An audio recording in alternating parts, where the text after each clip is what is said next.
প্রকৃতি আমাদের চারপাশের নীরবে এক অসাধারণ গল্প বলে চলে।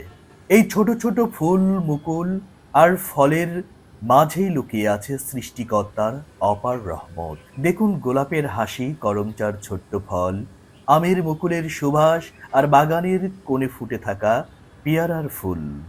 প্রতিটি দৃশ্য যেন মনে করিয়ে দেয় জীবন আসলে কতটা সুন্দর হতে পারে। একটা ছোট্ট বীজ থেকে জন্ম নেওয়া, তারপর ফুল, তারপর ফল। এই সহজ নিয়মের মাঝেই লুকিয়ে আছে রিজেকের এক গভীর শিক্ষা। যিনি সৃষ্টি করেছেন তিনি প্রতিটি প্রাণীর জন্য রিজিকের ব্যবস্থা করে রেখেছেন।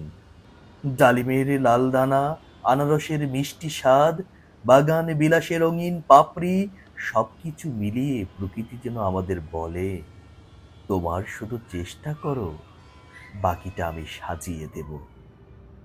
আমরা ব্যস্ত জীবনে অনেক সময় এই সৌন্দর্য দেখতে ভুলে যাই, কিন্তু একটু থেমে যদি প্রকৃতির দিকে তাকাই, তাহলে বুঝতে পারি এই পৃথিবী কত সুন্দর, কত শান্ত। প্রকৃতি আমাদের ধৈর্য, কৃতজ্ঞতা আর আশা শেখায়। তাই আসুন আমরা প্রকৃতিকে ভালোবাসি, গাছ লাগাই, পরিবেশ রক্ষা করি, আর এই সুন্দর পৃথিবীর আগামীর জন্য রেখে যাই। কারণ এই প্রকৃতির এই সৌন্দর্য একটা আমাদের জন্য আশীর্বাদ।